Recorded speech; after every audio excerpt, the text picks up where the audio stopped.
আমার স্বরচিত একটি কবিতা আপনাদের পাঠ করে শোনাচ্ছি।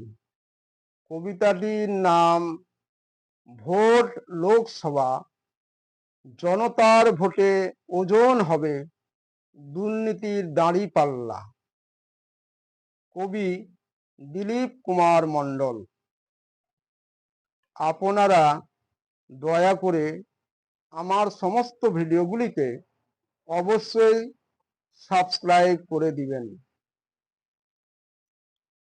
নিজ পাপে অপরাধী, বুঝেও বোঝে না দোষ তার, মহাকলঙ্কের কালিমায় কালি মেখে আধার। ভেবে যায় সুখের কথা, মহাদুর্নীতির কলা কৌশলে, বৃথা ভাবো সুখের কথা দুঃখের গভীর তলে। পাপের শিকল পড়িতেছ জনতার অভিশাপে, মান সম্মান মুছে যায় হয়ে ধূলিসাৎ কলঙ্কের দাগে। সারা বঙ্গ চারিদিক দুর্নীতিতে বড় অন্ধকার, জনগণের দিকে দিকে চতুর্দিকে করে হাহাকার। জলে অন্তর অশ্রু জলে, আখি পাত ঝড়ো ঝড়, বঙ্গের জনগণ সর্বহারা, আশা খানি থর থর। অতি ভয়াবহ ঘটনা চলেছে মহা বড় চাঞ্চল্যকর। পশুর চাইতে অধম তারা, অসভ্য বর্বর। চেয়ে দেখো চিতায় জলে মিথ্যার যত আলো, বিবেকের যত মুখ হয়ে যায় সব কালো। স্বপ্নে ভরা সোনার বাংলা, দুষ্টু চক্রে খেলছে খেলা।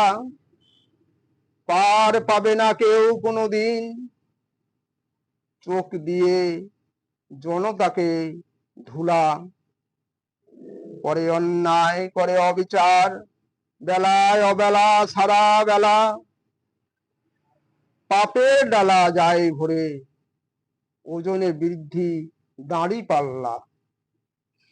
সারা বঙ্গের পরিবার ফুলেছে আঁখি, ফুলেছে দ্বার।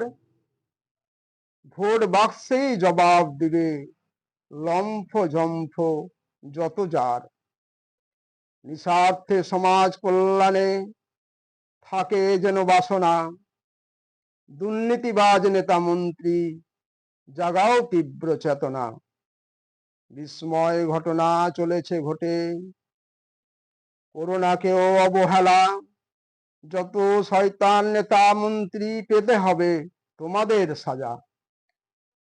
তীব্র তপ্ত দুর্নীতিগ্রস্ত রাজনীতি, অজানা নেশা, পুড়ে সব হবে ছাই, আশা হবে নিরাশা। সমাজের করছো সর্বশেষ জেলে অগ্নিশিখা।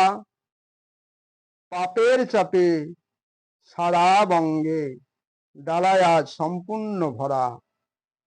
জনতার ভোটে ওজন হবে দুর্নীতির দাঁড়িপাল্লা।